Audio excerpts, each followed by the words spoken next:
ओम नमः सिद्धेभ्यः। ओम नमः सिद्धेभ्यः। ओम नमः सिद्धेभ्यः। नमः श्रीवर्धमानाय निर्धूतिकलिलात्मने सालोकानां त्रिलोकानां यदि विद्यादर्पणायते यदि विद्यादर्पणायते। बोलिए अहिंसा परमो धर्म की। देवाय देव श्री मूलनायक शंभुनाथ भगवान की। आचार्य कुंद कुंद महाराज की।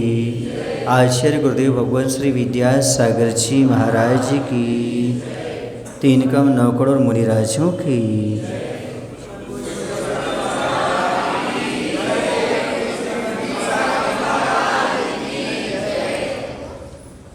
ये वीर सागर महाराज की लघुता है, और जो लघु होते हैं वो ही एक दिन गुरु होते हैं, महान होते हैं।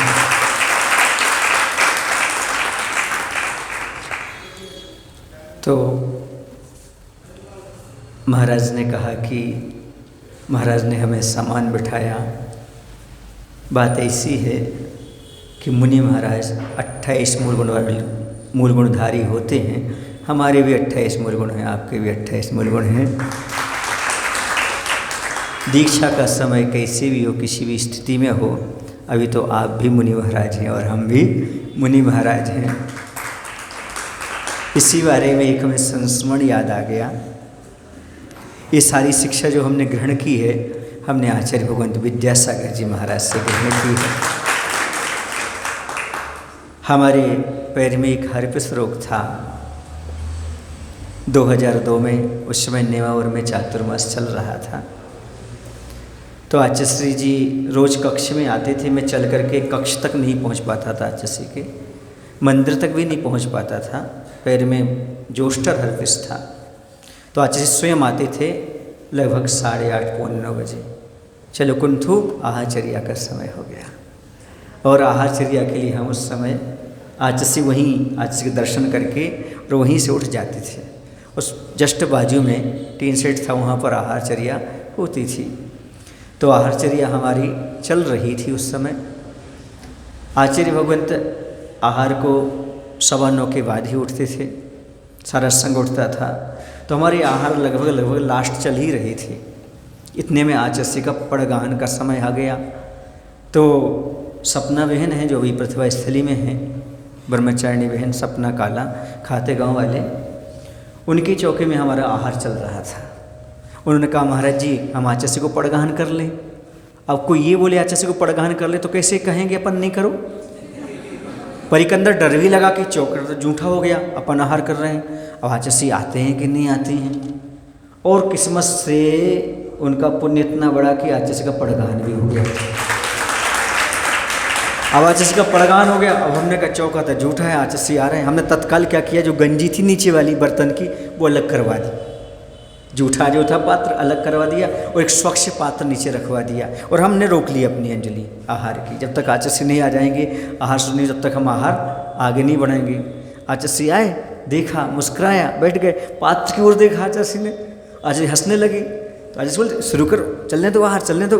क्या बोलते हैं इशारे से, चलने दो चलने दो। हमने कहा चलने दो। हमारे आहार चल रहा है, आचार्य वहाँ पात्र प्रश्न चल रहा, पूजन चल रही, सब कुछ हो गया। होने के बाद आचार्य के हमारे आहार हो गए। हम पहुँचे। हमने कहा आचार्य हमको तो बहुत डर लग गया था। अब आपका पड़गान हो गया और आप एक चौके से दूसरे चौके में जाते नहीं हैं, क्योंकि आचार्य का वृत्ति पर संख्या है। एक चौके में पड़क गए, फिर किसी दूसरे चौके में जाने का सवाल नहीं। यदि लौट गए तो कोई विघ्न आ गया तो हमने क्या करें। तो आचार्य की इसमें क्या बात है। हमने कहा आप आचार्य परमेष्ठी और हम महाराज और हम शिष्य, आप गुरु, एक साथ कैसे। और जूठा चौका कैसे, जूठा चौका जैसे कहते हैं। तुम्हारे भी 28 मूल गुण है, मेरे भी 28 मूल गुण है, तुम भी महाराज हो हम भी महाराज, इसमें जूठे की क्या बात। जब ये गुरु महाराज की इतनी महानता देखी कि अपने शिष्य को, सुन रहे हैं आप लोग नहीं, जब मेरा जन्म नहीं हुआ था, मेरा तो 10 साल बाद जन्म हुआ, तब उनकी मुनि दीक्षा हो गई थी। और क्या कह रहे हैं वो, तब लगा ये अद्भुत है, मोक्ष मार्ग अद्भुत है। यहाँ पर उम्र आदि का अन्य चीज़ का नहीं देखा जाता, मात्र गुणों की प्रधानता होती है। और मैं तो कहता हूँ ऐसे गुण आचार्य भगवंत विद्यासागर जी महाराज से हमने सीखे हैं कि महानता है उनकी, कि हम बड़े नहीं, बड़ा कोई नहीं होता, ना कोई छोटा होता है। मोक्ष मार्ग में सब कल्याण पथ पर बढ़ने वाले हुआ करते हैं, सबके अलग चीज़। अपन उनको वो आचार्य ही माने, सब कुछ माने, पर वो अपन को क्या मान रहे हैं? बराबर मान रहे हैं। ये आचार्य भगवंत का एक अलग है, एक अलग ही उनका व्यक्तित्व, उनका अलग ही जीवन, उन सबसे हमें ये शिक्षा मिलती है। उन्हीं के मुख माटी ग्रंथ को अब हम आगे पढ़ते हैं। तो यहाँ पर कल बात चल रही थी अबला। अबला को लोग दुर्बल मानते हैं, अक्षम मानते हैं, और अबला के नाम से अच्छा नहीं कहते लोग।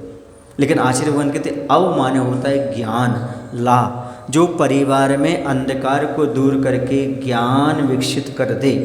और अब माने भूतकाल भविष्यकाल से छुटा करके अब माने वर्तमान में ला दे, उसका नाम अबला है। और जो घर में परिवार में कभी बला ना बने, बल्कि परिवार की बला को, समस्या को दूर करे, उसका नाम अबला है। वह हमेशा बला समस्याएं दूर करती जाती, टालती चली जाती हैं, क्योंकि पुरुष के पास बहुत सी समस्याएं होती हैं। उन सब समस्याओं का एक साथ बैठ कर के निदान करती है, वह अबला कहलाती है। वह अबला अपने धर्म को अच्छी तरह से पालन करती है। दूसरा आया था कुमारी। कु यानी होता है पृथ्वी, माँ यानी होता है लक्ष्मी, री माने देने वाली। इससे यह भाव निकलता है कि इस धरा पर संपदा संपन्नता तब तक रहेगी जब तक यहाँ कुमारी रहेगी। यही कारण है कि संतों ने इन्हें प्राथमिक मंगल माना है लौकिक सब मंगलों में। आचार्य भगवंत कह रहे हैं कि कुमारी कन्या के लिए मंगल के रूप में स्वीकार किया जाता है। आचार्यों ने लौकिक मंगल में सबसे पहले कन्या को रखा है। क्यों? क्योंकि कन्या वो है जो पृथ्वी पर धन संपत्ति लाती है, सुख संपत्ति लाती है, और मंगल का अर्थ ही होता है जो हमारे लिए सुख प्रदान करे। तो कुमारी को हर कार्य में आगे किया जाता है, मांगलिक कार्य में, क्योंकि वह कन्या मंगलिक मानी जाती है। और यदि वही सौभाग्यवती महिला बन जाए तो उसे भी बड़े बड़े कार्यक्रम में सबसे आगे लाया जाता है। ये कुमारी और सौभाग्यवती महिला का विशेष यहाँ पर अर्थ आचार्य भगवंत ने खोला। और अब आगे बताया कि धर्म, अर्थ और काम पुरुषार्थों से ग्रस्त जीवन शोभा पाता है।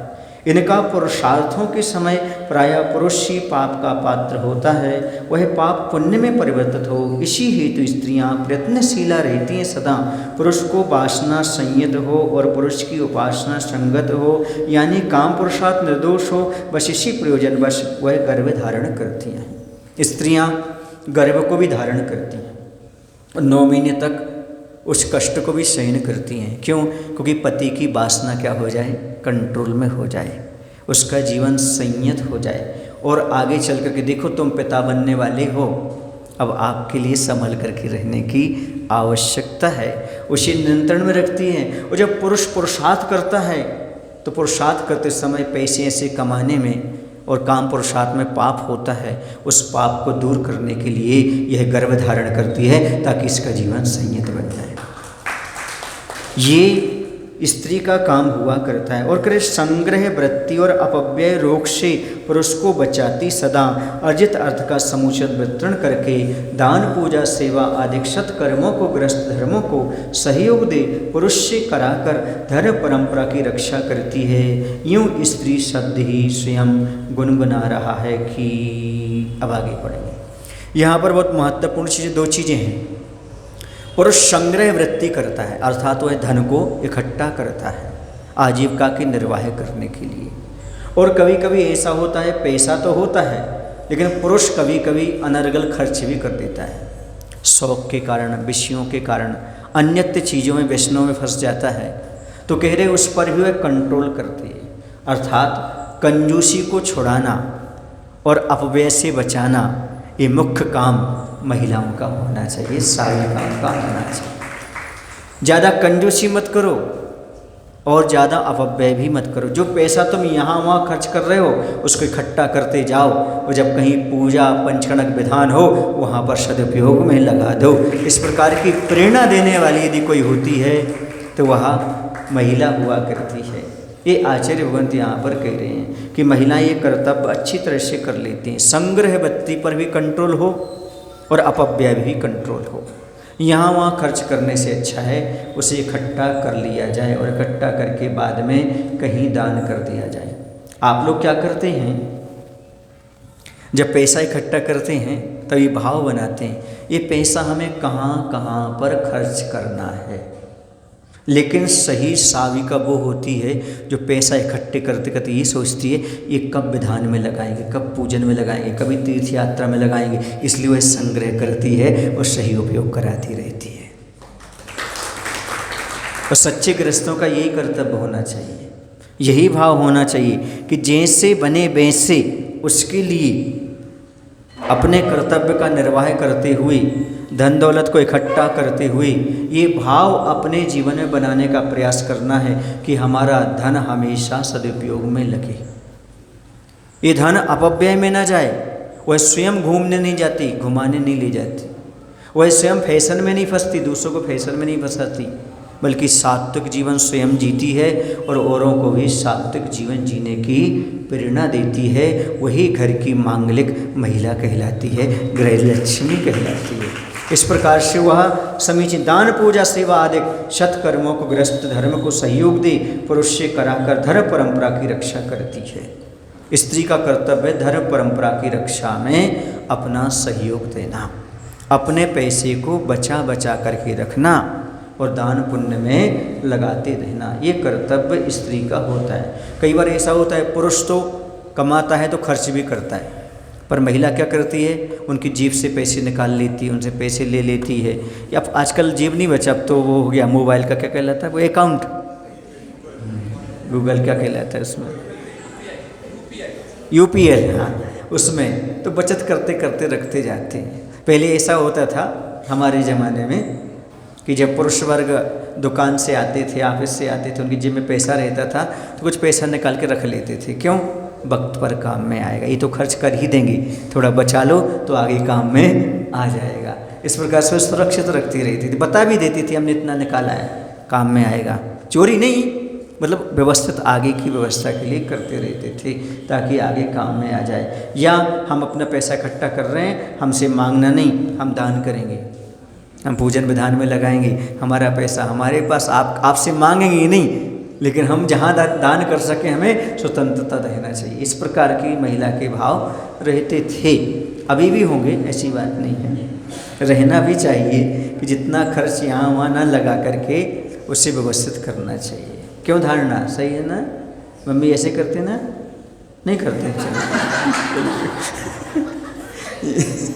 वो समझ नहीं पाए क्या कह रहे हैं महाराज जी। माँ जो है ना पैसा बचा के दान करती है ना, हाँ वही तो समझ नहीं पाए थे बच्चे, वो समझ नहीं। तो सा यानी समशील संयम, त्रि यानी 3 अर्थ हैं, धर्म अर्थ काम पुरुषार्थों में पुरुष को कुशल संयत बनाती है, सो स्त्री कहलाती है। क्या कह रहे हैं? सा शब्द कहता है, स्त्री का जो पहला आधा सा है वो कह रहा है कि समशील संयम, त्रि यानी 3 अर्थ हैं, 3 अर्थ हैं धर्म अर्थ और काम। इन 3 पुरुषार्थों को पुरुष को कुशल संयत बनाती। इन पुरुषार्थों में संयत और कुशल बनाने वाली यदि कोई होती है तो महिला हुआ करती है, वह उन्हें कुशल बना देती है और कहती है ये कार्य अच्छी तरह से करो आप, उसमें कुशलता प्रयत्नशील रहती है, अर्थात पुरुषार्थ करती रहती है, पुरुष की वासना संयत बनी रहे तथा वह धर्म मार्ग पर भी लगा रहे, इस प्रकार के भाव भी उसके अंदर रहते हैं। आपने पैसा तो कमाया है पर इसका सदुपयोग करना बहुत आवश्यक है। स्त्रियों का एक नाम सुता, सुता भी आएगा यहाँ पर। तो कैसे है? ओ सुख चाहने वालों, स्त्री का मायने तो समझ गए आप। सा का अर्थ हो गया संयम, स्त्री में सा का अर्थ हो गया संयत, जो संयत बनाती है और स्वयं शीलवान होती, ब्रह्मचर्य का पालन भी करती है, धर्म अर्थ काम पुरुषार्थों में पुरुष को कुशल संयत बनाती है। इन 3 चीज़ों में, धर्म में, अर्थ में और काम में ये संयत बना के कुशल करती है, उसका नाम स्त्री हुआ करती है। अपने पति को इस प्रकार से वह संयत मार्ग पर लगाने का काम करती है। देखो, शुता का अर्थ होता है सो ओ सुख चाहने वालों सुनो, सुता शब्द स्वयं सुना रहा है। सु यानी सुहावनी अच्छाइयाँ, और ता प्रत्यय वह भावधर्म सार के अर्थ में होता है, यानी सुख सुविधाओं का स्रोत। सो सुता कहलाती है, यही कहती है श्रुत सूक्तियाँ। अब अगला अर्थ है, स्त्री को सुता नाम से जाना जाता है, तो स्त्रियों का नाम सुता भी है। सो सुता शब्द स्वयं ही कह रहा है, जो सुख सुविधाओं का स्रोत है सो सुता है, जो घर में क्या प्राप्त कराए, सुख सुविधाएं। और सुनो, स्त्रियां स्वयं अपना हित तो करती हैं, किंतु पतित से पतित जो लगी हुई हैं, ऐसे अपने पति जो हैं पतित हैं उनको भी सही मार्ग पर लगाने का काम करती हैं। तो सुता का शाब्दिक अर्थ आज इसने खोला, बहुत अच्छा खोला। सुता का अर्थ है सु माने सुख या सुख सामग्रियाँ, सुख सुविधाएँ। ता माने लाती हैं, जो अपने घर परिवार में सुख सामग्रियाँ, सुख संपन्नता ला देती हैं, उसका नाम सुता हुआ करता है। स्त्रियों का एक ही काम रहता है, घर में सुख कैसे आए, सुख सुविधाएं कैसे मिले, सबका भला कैसे हो, सभी के लिए सुखी कैसे रख सकें, सभी हमारे कारण सुखी रह सकें, सबको भोजन पानी मिल सके, सभी तनाव मुक्त रह सके, ऐसा भाव जिसके अंदर रहता है उसका नाम सुता है। कभी दुख नहीं लाती, जब भी लाती है तो सुख लाती है, उसका नाम सुता कहलाती है। और मैं तो कई बार कहता हूँ, नारी जाति से जो माताएं हैं उनके लिए कम से कम 4 काम अवश्य करना चाहिए। माताएं क्या काम करें, तो सबसे पहला काम करें, परिवार से प्यार करना सिखाएं अपने बच्चों को, परिजनों को। परिवार सबसे बड़ा इम्पोर्टेंट चीज़ है, परिवार से प्रेम करना सिखाएं। सुन रहे ना, 7 बार हैं, लेकिन 7 बार में सबसे श्रेष्ठ आपका परिवार है। उस परिवार की ओर ध्यान रखो। कहते हैं परिवार किससे, जहाँ पर एक दूसरे का क्या ख्याल रखा जाए उसका नाम परिवार है, जहाँ एक दूसरे की परवाह की जाए उसका नाम परिवार है। और महिला परिवार के प्रत्येक सदस्य की परवाह करती है, और वह परवाह के साथ पूरे परिवार का निर्वाह करती है, इसलिए वह परिवार से प्यार करना सिखाती है। महिला का प्रथम कर्तव्य है परिवार की ओर ध्यान देना, परिवार की सुख समृद्धि की ओर आगे बढ़ना, पूरा का पूरा समय परिवार के लिए देना, ये उसका मुख्य है। 7 बार में सबसे बड़ा बार 8वां परिवार, उसके पर ध्यान देना। तो हम कह रहे थे कि क्या चीज़ें सिखाएं, 4 चीज़ें। सबसे पहले ही अपने बच्चों में शिक्षा दें, माताएं परिवार से प्यार। दूसरी शिक्षा दें, समाज पर उपकार। हे बच्चों, हम समाज में रहते, जितना बन सके वहाँ समाज का सहयोग करो। कोई भी सामाजिक कार्य हो उसमें अपना तन मन धन खर्च करो, समाज के कार्यों में कभी पीछे मत हटो। तीसरी शिक्षा दो, देशभक्ति के संस्कार। देशभक्ति के संस्कार डालो। जिस देश में तुमने जन्म लिया उस देश के प्रति हमारा कोई कर्तव्य होना चाहिए, समर्पण होना चाहिए। समय आ जाए तो तन मन धन भामा साय देशा लौटा देना चाहिए। चौथा है जीव का उद्धार। जीव का उद्धार करने की शिक्षा भी देनी चाहिए। पहला परिवार से प्यार, दूसरा समाज पर उपकार, तीसरा देशभक्ति के संस्कार, चौथा जीव का उद्धार। ये 4 शिक्षाएं माता को अपने बच्चों को अवश्य देनी चाहिए। यदि सर्वांगीण विकास करना चाहते हो अपने बच्चों का, तो ये 4 शिक्षाएं प्रत्येक माता को अपने बच्चे में डालना चाहिए। हमें परिवार का भी ख्याल रखना है, समाज का भी ख्याल रखना है, देश के ऊपर भी अपनी भक्ति प्रदर्शित करना है, और अंत में अपने जीव का कल्याण भी करना है। इसमें सब कुछ गर्भित हो गया। ये 4 शिक्षाएं अपने आप में जीवन में अर्थ, काम, धर्म और मोक्ष प्रसाद को साधने वाली हो जाती है। इसलिए इन 4 बातों को हमेशा अपने बच्चों में डालना चाहिए, बच्चों को समझाना चाहिए, बताना चाहिए। ये 4 बातें यदि बच्चों के अंदर आ जाती हैं तो अपने आप में बहुत महत्वपूर्ण काम हो जाया करता है। समझ गए? माताएं तो समझ रही होंगी कि नहीं समझ रही? हाँ, तो ये 4 संस्कार यदि डाल रहे हो तो और मजबूती से डालो, नहीं डाल रहे हो तो आज से डालना शुरू कर दो। सही सब हो जाएगा तो आपके बच्चे अपने आप सही दिशा में बढ़ते चले जाएंगे। कहते हैं कर्तव्य इंसान को दुनिया में, कर्तव्य करके इंसान को दुनिया में जीना चाहिए। कर्तव्य करके इंसान को दुनिया में जीना चाहिए। जान को खोकर के भी अपनी इज्जत को बचाए रखना चाहिए। जान को खोकर भी अपनी इज्जत को बचाए रखना चाहिए। अपने इज्जत, अपना स्वाभिमान, धर्म के प्रति जो हमारा है वो बचा कर रखो, क्योंकि जीने की इज्जत उसके नियमों में है, उसके धर्म के प्रति जो स्वाभिमान है उसमें है, वह बचा करके हमेशा रखना चाहिए। तभी उसका जीवन अच्छा, निर्मल, पवित्र बन सकता है। आगे कह रहे हैं कि ये तो समझ में आ गया श्रुता का अर्थ। यही कहती हैं श्रुत सूक्तियाँ, अर्थात जिनवाणी में यही सब चीज़ें बताई गई हैं। आगे दूसरा नाम है नारी का दुहिता। क्या नाम है? दुहिता। दुहिता किसे कहती है? दो हित जिसमें निहित हों वह दुहिता कहलाती है। अपना हित स्वयं ही कर लेती है। पतित से पतित पति का जीवन भी हित सहित होता है, जिससे यह दुहिता कहलाती है। दुहिता किसे कहते हैं? जो दो काम करती है, अपना स्वयं का हित करती है और अपने पति का भी हित करती है, ये दुहिता होती है। दूसरा, जिस कुल में उसमें जन्म लिया था मातृपक्ष का भी ख्याल रखती है, उसका भी हित करती है, और जहाँ ससुराल में आई है पति पक्ष में वहाँ पर भी सुख समृद्धि लाने का प्रयास करती है, उसका हित चाहती है, यही भी दुहिता कहलाती है। दोनों उभय कुल बंधनी होती है। आगे इसी के बारे में खोला जाएगा। उभय कुल वर्धनी होगी, उभय कुल मंगल वर्धनी, उभय लोक सुख सर्जनी, सो पर हित संपादिका, कहीं रहकर किसी तरह भी हित का दोहन करती रहती है, सो दुहिता कहलाती है। उभय कुल, दो प्रकार के कुल होते हैं। कौन सा कुल होता है? एक मातृपक्ष, दूसरा पिता का पक्ष, ये होता है। समझ गए ना? और यहाँ पर हम दूसरा कुल ये ले सकते हैं कि जिस कुल में उसने जन्म लिया, जिसे आप लोग मायका कहते हो, और जहाँ वो गई उसका नाम, तो दोनों कुलों में मंगल की वृद्धि करने वाली होती है, वह होती है उभय कुल मंगल वर्धनी। और दूसरी उभय लोक सुख वर्धनी सृजनी, इस लोक में भी सुख मिले ऐसे कार्य करती है, और ऐसे इस लोक में सुख मिले वो कार्य करते करते ऐसे भी कार्य करते धार्मिक कार्य, ताकि परलोक में भी सुख की प्राप्ति हो।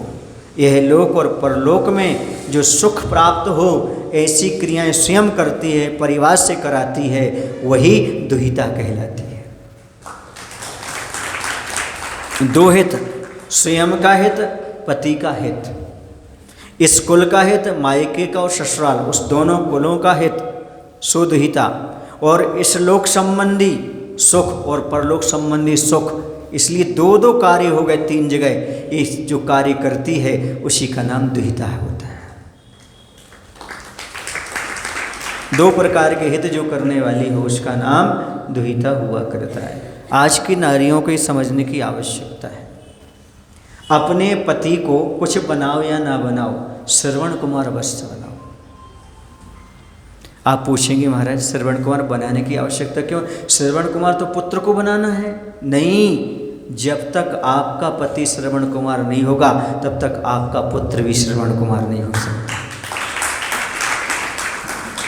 यदि आपके पति माता पिता की सेवा करते हैं तो वही लक्षण आपके पुत्रों में जाएगा, और पुत्र श्रवण कुमार बन करके आप दोनों की सेवा करेंगे। आप पुत्र तो श्रवण कुमार चाहती हैं, पर पति श्रवण कुमार क्यों नहीं चाहती? जो स्त्रियां अपने पति को श्रवण कुमार के रूप में देखना चाहती हैं, उन्हीं को श्रवण कुमार जैसे पुत्र के दर्शन हो सकते हैं। इस पर ताली अच्छे से नहीं बजाएगी। इसलिए पहले पति को श्रवण कुमार बनाओ, जैसा पति होगा वैसा पुत्र होगा, क्योंकि आपकी कार्बन काफ़ी होगी। लेकिन क्या करें, हम हरण कुमार बनना चाहते हैं और बेटी को श्रवण कुमार बनाना चाहते हैं। माता पिता से लेना तो चाहते हैं पैसा धन दौलत, लेकिन देना कुछ नहीं चाहते, सेवा सहयोग आदि, तो ये हरण कुमार कहलाएंगे। कौन से कुमार? हरण कुमार। और जो माता पिता से कुछ लेना ना चाहें, माता उनकी सेवा आदि करें, ये श्रवण कुमार कहलाए।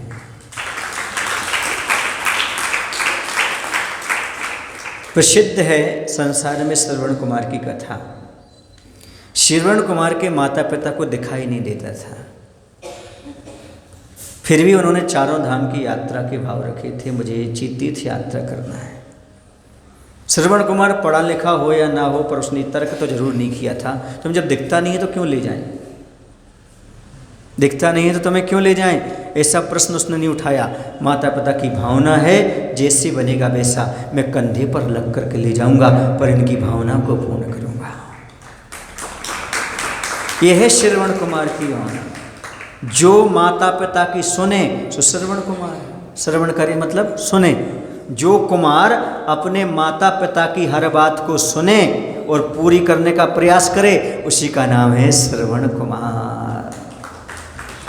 आज माता पिता की आज्ञा की बात तो ठीक छोड़ो, सुनना ही पसंद नहीं करते, तो वो तो हरण कुमार हो गए। तो कम से कम सुनो तो माता पिता क्या कहना चाहते हैं, माता पिता की अच्छी ढंग से सुने, सो श्रवण कुमार कहलाते हैं। जैसे मैंने अपने मन से अर्थ नहीं निकाला, जब मैं सावकाचा संग्रह ग्रंथ पढ़ रहा था, उसमें आई थी एक परिभाषा कि सावक किसे कहते हैं।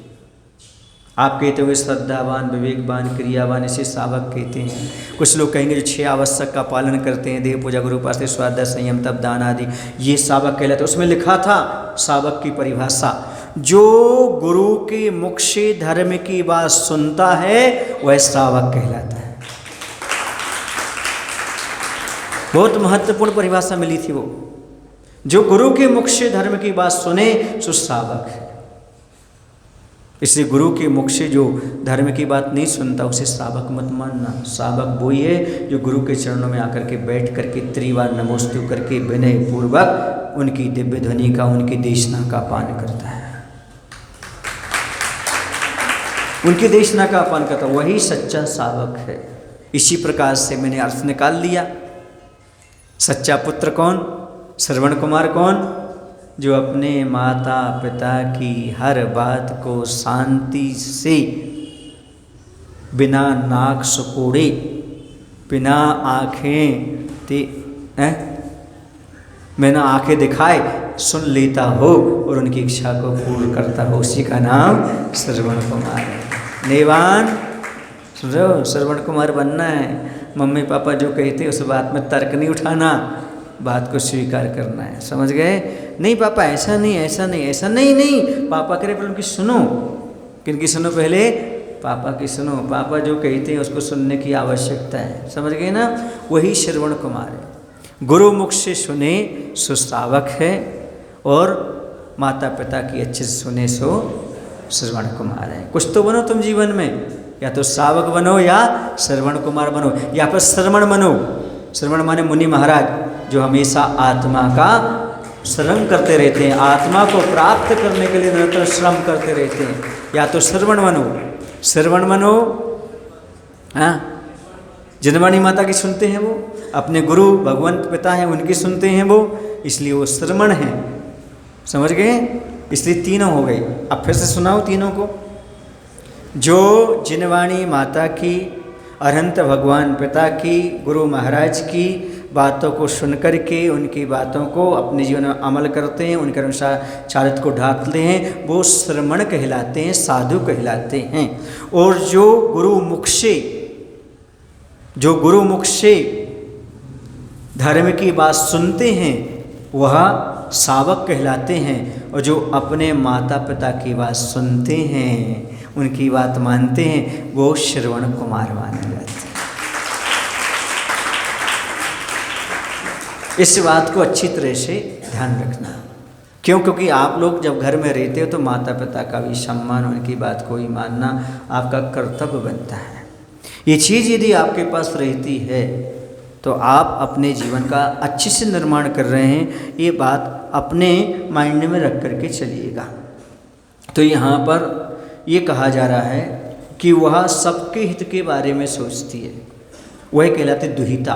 दोनों का हित हो, हमारा भी हित हो, परिवार का भी हित हो, संसार का में जहाँ रह रहे वहाँ भी हित हो, और परलोक में जहाँ पहुँचे वहाँ पर भी हित हो। ऐसा नहीं कि इस भव में जो कुछ है खा पियो मौज उड़ा लो, नहीं, परभव की साधना करती हैं स्त्रियाँ, परभव की साधना करती हैं और कहती ये व्रत पालो, ये नियम पालो, ऐसे संकल्प करो ताकि हमारा परभव भी अच्छी तरह से रहे। ये भव तो अच्छा हो रहा है लेकिन परभव भी अच्छा होना चाहिए। ऐसा अनर्गल काम नहीं करती वो, न कराती हैं पति से ताकि परभव में जाकर के दुख उठाना पड़े, परभव में नरक नगोद में जाना पड़े, बल्कि स्वर्ग जैसी संपत्ति प्राप्त हो। इस प्रकार के भाव उसके अंदर रहते हैं। अब आगे कहते हैं हमें समझना है मातृ शब्द का महत्व भी। महिला को एक कौन सा शब्द मिला? मातृ। प्रमाण का अर्थ होता है ज्ञान, प्रमेय यानी ज्ञेय, और प्रमातृ को ज्ञाता कहते हैं संत। जानने की शक्ति वह मातृ तत्व के सिवा अन्यत्र कहीं भी उपलब्ध नहीं होती। यही कारण है कि यहाँ कोई पिता पितामह पुरुष नहीं हैं जो सबकी आधारशिला हो, सबकी जननी मातृ तत्व ही हुआ करता है। एक मातृ का गुण अपने आप में बहुत महत्वपूर्ण है, माता का गुण अपने आप में महत्वपूर्ण है। और माता का गुण क्या है? तो यहाँ पर कह रहे हैं कि माता क्या करती है, ये शब्द क्यों लगाया? संत पुरुष प्रमातृ शब्द का अर्थ ज्ञाता बताते हैं, यानी जानने की शक्ति है मातृ तत्व के पास ही है।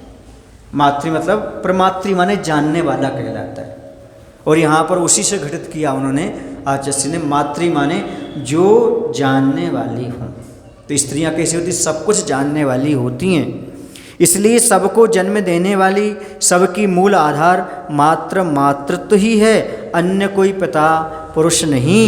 ज्ञाता के अभाव में ज्ञेय जानने योग्य, ज्ञायक जानने वाला, संबंधी समाप्त हो जाता है। जब तक हमारे पास जानने वाला ना हो तब तक ज्ञाता ना हो, तो फिर ज्ञेय ज्ञायक संबंध भी समाप्त हो जाया करते हैं। इसे जानने वाला होना बहुत आवश्यक है। ऐसी स्थिति में वास्तविक सुख शांति किससे और क्यों और कैसे मिलेगी, इस प्रकार की बात यहाँ पर कही जा रही है कि मातृ तत्व की अनुपलब्धि में ज्ञेय ज्ञायक संबंध ठप। ऐसी स्थिति में तुम ही बताओ सुख शांति मुक्ति वह कैसे मिलेगी, क्यों मिलेगी, किस विध हो। इसलिए इस जीवन में माता का मान सम्मान हो, उसी का जयगान हो सदा धन्य। आप लोग षष्ठी पर हो, ये किसकी कृपा है? बोलो ना, क्यों है? क्योंकि माता ने आपको 9 महीने तक पेट में रखा और आपके लिए इतना सारा त्याग किया। जब आप गर्भ में रहते हो तब माँ बहुत सारा त्याग करती है, घूमने फिरने का त्याग करती है, चरपटा खाने का त्याग करती है, अच्छे संस्कार लाती है, स्वयं स्वाध्याय करती है, भगवान का पूजन आदि करती है, विधान आदि करती है, सत्संगति करती है। जब तक योग्यता रहती है 5वें महीने तक वह आहार दान आदि दिया करती है। ये सारे के सारे कार्य करती है किसके लिए? जो अंदर पुत्र पल रहा है उसमें अच्छे संस्कार आते जाएं। माता को उस समय बहुत सावधानी रखना पड़ती है जब पुत्र गर्भ के अंदर रहता है। तो क्या क्या सावधानी रखना चाहिए उस समय? उस समय ये सावधानी रखना चाहिए माता को रोने का पूर्णतः त्याग करना चाहिए। गर्भस्थ शिशु हमारा विकसित हो, अच्छा हो, उसकी नेत्र ज्योतियाँ अच्छी हो, उस समय जब गर्भवती महिला हो उस माता के लिए उस समय रोने का पूर्णतः त्याग करना चाहिए। इसके साथ साथ ब्रह्मचर्य का मन वचन काया से पालन करना चाहिए। क्यों? क्योंकि वही संस्कार बच्चों के अंदर पड़ते हैं। जो गर्भवती माताएं हैं उनको ध्यान देने की आवश्यकता है। इसके साथ साथ जो मोबाइल है, टीवी आदि है, इसका उपयोग बहुत कम ही करना चाहिए, ना के बराबर। यदि करते हैं तो धार्मिक संस्कार ही देखें, धार्मिक चैनल ही देखें, ताकि बच्चे पर अच्छे प्रभाव पड़े। पति से लड़ना झगड़ना नहीं चाहिए उस समय, अपनी बात को मनवाने की जिद नहीं करना चाहिए उस समय। घूमने फिरने का पूर्णतः त्याग करना चाहिए। यदि जाते हैं तो मात्र तीर्थ यात्रा करना चाहिए या मुनियों के दर्शन के लिए जाना चाहिए। सौंदर्य प्रसाधन का पूर्णतः त्याग कर देना चाहिए। क्रीम पाउडर आदि, लिपस्टिक, नाखून पॉलिश, सबका त्याग कर देना चाहिए यदि अपने बच्चों का भला चाहते हो तो। क्यों? इसलिए नहीं कि आप लोग बहुत अच्छे त्यागी बन जाओ, इसलिए कि जो इसकी स्मेल होती है, जिसके साइड इफेक्ट होते हैं, नासिका आदि के माध्यम से, मुख के माध्यम से अंदर जाते हैं। आप तो झेल जाते हो क्योंकि आपकी आंतें मजबूत हैं, लेकिन वो सारे बच्चे के अंदर साइड इफेक्ट डालती हैं। और आजकल बच्चा होता ही है तो दुबला होता है, कहीं उसकी छेद होता है अंदर, कहीं उसकी कई विकृतियाँ होती। क्यों होती? क्योंकि माँ ने उस समय सावधानी नहीं रखी। जब वह गर्भ में था तब इन्होंने ऐसी वस्तुओं का उपयोग किया जिसके साइड इफेक्ट उसकी आंतों पर, उसके लीवर पर, उसके लंग्स पर, उसकी किडनी पर गए। आप उसके सहज मत समझना। जो आप सौंदर्य प्रसाधन हिंसक रूप हो या हिंसक कैसे भी उपयोग कर रहे हैं, उस सबकी स्मेल जो होती है अंदर हार्ट, लीवर आदि को खराब करती है। और बच्चे का तो बिल्कुल छोटा सा है, उस समय पिता को भी बड़ी सिगरेट आदि, शराब आदि नहीं पीना चाहिए, क्योंकि वहीं बात बैठ कर के साथ में पति पत्नी भोजन करेंगे, लार वहाँ जाएगी तो वो सारे के सारे अंदर जाएंगे। और ऐसा कई बार हुआ है, पिता पीता था बीड़ी, सिगरेट, शराब आदि, लेकिन बच्चे के लिए कैंसर हुआ, बच्चे को रोग हुई। क्यों? क्योंकि वो सारे परमाणु वहाँ पर गए, वो सारे के साइड इफेक्ट उसके अंदर पहुँच गए। इसलिए इसमें बच्चों के भले के लिए भी आपको बहुत सारे शौक त्याग करना चाहिए, व्यसन त्याग करना चाहिए। उस समय महिलाओं को लिए किसी से लड़ाई झगड़ा नहीं करना चाहिए, पड़ोसी से भी नहीं करना चाहिए। अपने मंदिर आओ, घर जाओ, अच्छी अच्छी चीज़ें, साहित्य पढ़ो, साहित्य का पठन पाठन करो, गुरुओं की दर्शन करो, तीर्थों की वंदना करो। इस सारा का सारा चीज़ बताया गया। हमेशा ही सोचो हमारे गर्भ में जो बेटा है वह मुनि बने, वह मुनि बने, आगे चल कर के तीर्थंकर बने, तीर्थंकर बने। ऐसी भावना भावना चाहिए। जो गर्भ के संस्कार दिए जाते हैं ना, उसमें यही कहा जाता है। क्या कहा जाता है? मुनीन्द्र भावी भव, आगे चल कर के ये मुनीन्द्र बने। समझ गए ना? ये क्या करे? सुमेरु पर्वत अभिषेक भागी भव, यह उस प्रकार के सुमेरु पर्वत पर अभिषेक को इस प्रकार का यह उसका अधिकार प्राप्त करे। इस प्रकार के डाले जाते हैं, सज्जाति के डाले जाते हैं, इसकी आगे अच्छी जाति हो, सब कुछ। ये संस्कार क्यों इसलिए डाले जाते हैं। यदि ये संस्कार डालते हो तो अंदर आपको इस प्रकार के परिणाम भी लाना चाहिए। आपको 24 घंटे में एक बार अवश्य बोलना चाहिए अपने नाभि पर हाथ रख करके, जो अंदर जीव रह रहा है यह स्वस्थ हो, यह धार्मिक हो, यह आगे चल कर के समाज की, परिवार की, धर्म की प्रभाव ना करे। ऐसे भाव आना चाहिए आप लोगों को। जब आपके गर्भ में बेटा हो तब उस समय भावना अच्छी तरह से भाना चाहिए। ये बेटा हमेशा कुलाचार का पालन करे, ये धार्मिक अनुष्ठानों में सहयोगी हो, मुनि बनकर के अपना भी कल्याण करे और लोगों का कल्याण करे। ऐसी भावना उस समय माताओं को भाना चाहिए। देखो ना, मदालसा अपने पुत्रों के प्रति शुद्धोहम, बुद्धोहम, निरंजनोम इस प्रकार की घुटी पिलाती थी। उसका क्या प्रभाव? उसका प्रभाव ये पड़ा, कुंद कुंद जैसे आचार्य हुए ऐसा प्रभाव पड़ा। क्योंकि जो शिक्षा बच्चे गर्भ में सीख जाते हैं वो बहुत अद्भुत होती है। आप लोगों ने सुना होगा जब सुभद्रा के पेट में अभिमन्यु था तब उस समय अर्जुन उन्हें बैठकर के चक्रव्यूह की रचना सुना रहे थे। माँ जागृत रहती है तो अंदर बेटा सुनता रहता है, माँ सो जाती है तो बच्चा भी सो जाता है। और जब तक चक्रव्यूह में प्रवेश करने की रचना वो सिखाते रहे तब तक वह माँ जागती रही तो बेटा भी सुनता रहा। लेकिन जब अर्जुन चक्रव्यूह से भेद करके बाहर निकलने की रचना सुनाने लगे तब माँ सो गई। और सो जाने पर क्या हुआ, वह सीख नहीं पाया। तो अभिमन्यु ने क्या किया, चक्र में प्रवेश तो कर लिया चक्रव्यूह में, लेकिन बाहर निकलना तो क्या हुआ, फिर अभिमन्यु का उसी में मरण हो गया। इसमें दोष किसका माना जाएगा? माँ सुभद्रा का। यदि वह जागृत रहती तो वह मरता नहीं, बाहर निकल के आ जाता। देखो माँ इतना बड़ा अनर्थ कर जाती है, सो जाती है। तो अब आज की माताओं से कहना चाहता हूँ, आप लोग बच्चों को चैनल व्यूह में तो फंसा रहे हो। चैनल व्यूह समझते? व्यूह माने समूह। कितने चैनल आते हैं आपके यहाँ LCD में? तो आप लोग गर्भ के समय जब आपके अंदर गर्भ है तब आप चैनल तो बदलते हो। मोबाइल में भी कई प्रकार के चैनल होते होंगे, होते मोबाइल में भी, है ना, होते ना। हाँ, तो उसमें भी आप बदलते रहते हो। अब ये आपने सिखा तो दिया बच्चों को, लेकिन निकालना कौन सिखाएगा? अब बच्चे पैदा होते ही टच स्क्रीन वाला चाहिए हमें। कौन सा चाहिए? उनको मोबाइल चलाने आने लगा। एक साबिका ही बोले महाराज जी हमारा बच्चा बड़ा एडवांस है, उसे मोबाइल चलाना पहले से आता है। हमने कहा नहीं, वो गर्भ में सीखता रहा, जब तुम गर्भ में था तब तुम चलाते थे, उसने सीख लिया घर में बैठ करके। कैसे सीख लिया? जैसे चक्रव्यूह की रचना सीख ली थी अभिमन्यु ने, वैसे इसने चैनल व्यू सीख लिया। वो नहीं निकाल पाई तो अभिमन्यु मर गया। तुम भी नहीं निकाल पाओगे तो क्या करोगे? इसे निकालने के लिए आप साथ स्वाध्याय करो, पाठशालाएं बच्चों को भेजो ताकि वह चैनल व्यू से बाहर निकल सके।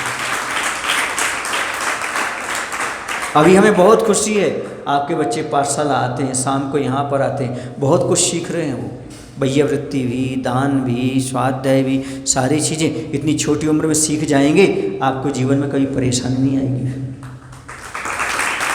ये समझो ज्ञानोदय वालों का भी स्वर्णम युग चल रहा है कि इन बच्चों को इतनी छोटी उम्र में आहार दान का सौभाग्य मिल रहा है। 8 वर्ष के बाद पाठशाला का मिल रहा है, मुनि का भी सानिध्य प्राप्त हो रहा है। ये आप लोगों ने बहुत जन जनों के पुण्य इकट्ठे किए होंगे, उसका फल अभी आपको प्राप्त होता है। तो चक्रव्यूह से बचाओ। कौन से चक्रव्यूह से? अपने बच्चों को चैनल व्यूह रूपी चक्रव्यूह से बचाओ। मोबाइल के चक्रव्यूह में फंस करके कितने बर्बाद हो गए आपको नहीं पता। एक गांव में हम थे, उस गांव में एक बच्चा था, वह जाकर के मर गया, अपने आप मर गया। वो जाकर कहीं पहाड़ी के पास, पूछा क्यों मर गया? बोले इसने एक वो आता है कोई गेम, कौन सा गेम था वो? पबजी। हाँ पबजी। हमने कही पबजी है कि सब्जी है? क्या खा के मर गया? बोले पबजी गेम खेलते खेलते खेलते खेलते उसे इस स्थिति तक ले जाते हैं कि आदमी मरने तक को तैयार हो जाता है। और कुछ ऐसी कुछ बताएं, ऐसा करो स्टेप बाय स्टेप बताते बताते, और वो जाकर के पहाड़ के यहाँ कहीं जाके मर गया। ऐसी स्थिति होती। एक IPL खेल के मर गया था। हमारा गिरतगंज में शिविर चल रहा था, सारे के सारे स्टूडेंट थे, सब प्रकार के, छोटे बड़े मजोल। वहाँ पर सब स्वाध्याय चलता था, कहीं सापकाचार का चलता था, कहीं इस प्रकार का। तो बहुत सारे ब्रह्मचारी भैया आए थे, तो सभी ने शिविर लगाया था। 14-15 क्लासें चलती थी। तो उस दिन सारे के सारे युवक बहुत दुखी। मैंने कहा आज क्या हो गया? बोले हमारा मित्र IPL खेल गया। मैंने कही IPL खाने की चीज़ होती है कि खेलने की चीज़ होती है? हम सोचा कोई दवाई ववाई खा गया होगा। तो नहीं, बोले महाराज जी एक मैच होता है। क्या होता है? वो IPL कहलाता है। उसमें क्या होता है, ये किस बाल पर छक्का लगाएगा, चौका लगाएगा, नहीं लगाएगा, इस पर वो पैसे लगा देते हैं। ये मैच जीतेगा कि हारेगा, उस पर पैसे लगा देते हैं। और IPL वाले उस खिलाड़ी को पहले बता देते हैं कि कहाँ पर अपना पल्ला भारी है। तुम्हें हारना है तो वो हार जाते हैं, जीतना है तो वो जीत जाते। तुम्हें इसमें आउट होना तो वो आउट हो जाते, उसको छक्का लगा देते, ये तो नहीं लगाते, वो बताते। तो ऐसा खेल चलता रहता है। तो बोले ये जो है ना, ये अन्य समाज का लड़का है, इसने क्या किया, ये IPL में पैसा लगा दिया और वो हार गया। तो इसको क्या होगा, लॉस हो गया लाखों रुपए का। अब चुकाए कैसे? तो इसने आत्महत्या कर ली। तो ऐसी चीज़ों से अपने बच्चों को बचाने का प्रयास करो, समझ गए? ये सारे खेल ठीक नहीं है, चाहे पबजी का हो, चाहे वो बिहू ये को आया था, कौन सा आया था? बहुत सारे होते हैं। हाँ बिहू, हाँ ऐसे खेल इन बच्चों को मोबाइल से बचाओ, समझ रहे? वीडियो गेम आदि ये सब संकल्प हिंसा में जाते हैं। ऐसी चीज़ों से बचाने कब? जब आप बचोगे तो बच्चे बचेंगे, आप नहीं बचेंगे तो बच्चे नहीं बचेंगे। ये संस्कार आप लोगों को डालना बहुत ज़रूरी है। बच्चों में अच्छे संस्कार डालो। अब माता पिता स्वयं यदि मोबाइल चलाते रहते हैं तो बच्चों को भी देना पड़ता है। तुम भी ले लो बेटा, 50-50 कर लो, और क्या। संस्कार आपको एक बचपन का संस्मरण सुना करके प्रवचन समाप्त करता हूँ। संस्कार कैसे होना चाहिए मैं आपको बताता हूँ। यदि आपको गैस करना हो तो गैस कर सकते हो कि संस्मरण किसका और कैसा हो सकता है। चलिए, उस परिवार में जो मुखिया थे वो पिता टीचर थे। कैसे थे वो? टीचर थे। तो उनका एक सबसे छोटा बेटा था। हाँ, तो उनके साथ, पिता के साथ वो चल करके जा रहा था। तो उनके सबसे बड़े भाई थे उस बच्चे के, तो वह एक होटल पर दोस्तों के बीच सिगरेट या बीड़ी पी रहे थे। पिताजी बहुत तेज थे इस मामले में। उन बच्चों के पिताजी कैसे थे? बहुत तेज थे। ये तो सहन करते नहीं थे। वहाँ जो आसपास के बच्चे थे, जो स्टूडेंट थे, उनकी शादी भी हो गई थी, पर उनसे डरते थे। वो टीचर थे, इसलिए हेडमास्टर थे। और मैंने मतलब उस बच्चे ने, छोटे ने इशारा भी किया उसको, इसको बड़े भाई को कि भाई पिताजी आ रहे, पिताजी आ रहे। लेकिन वो और तो पास में देखा, तत्काल उसको क्या किया, सिगरेट को अपने नीचे डाल के जूते पर रख लिया, जूते उस पर रख दिया ताकि दिख ना पाए। लेकिन मुंह का धुआं कहाँ जाएगा? और सारे मित्रों के बीच में जाकर के पिताजी ने एक चांटा मारा, एक चांटा मारा। अब सब शक पका गए, शादीशुदा पुत्र के लिए चांटा मारना सबके बीच में। और उन्होंने क्या कहा मालूम आपको? अच्छे तर्क से जवाब दिया उन्होंने ये कहा, बेटा मैंने इसलिए नहीं मारा है कि तुम बीड़ी सिगरेट पी रहे थे, मैंने इसलिए मारा है कि बाप की कमाई है, इसी आधी फेंकती नहीं, उठाओ उसको पूरी पियो। ये बाप की कमाई, जब तुम कमाने लगो तब फेंकना। उस दिन से उनको समझ में आ गया। क्या समझ में आ गया? कि बाप की कमाई फिजूल में नहीं उड़ाई जाती है, ध्यान रखो। आ रहा है अब आपको समझ में? ये बाप की कमाई है। जब तुम कमाने लगो तब शौक पूरे करना। कहने का तात्पर्य, जब तुम कमाने लगोगे ना तब तुम्हें समझ में आएगा पैसा कैसे कमाया जाता है। ऐसी बर्बाद नहीं करते। अभी भी व्यसन नहीं अपना पाओगे और आगे भी व्यसन नहीं अपना पाओगे। ये शिक्षा बड़े लोग दिया करते हैं। ऐसा साहस आजकल के माता पिता के पास नहीं है।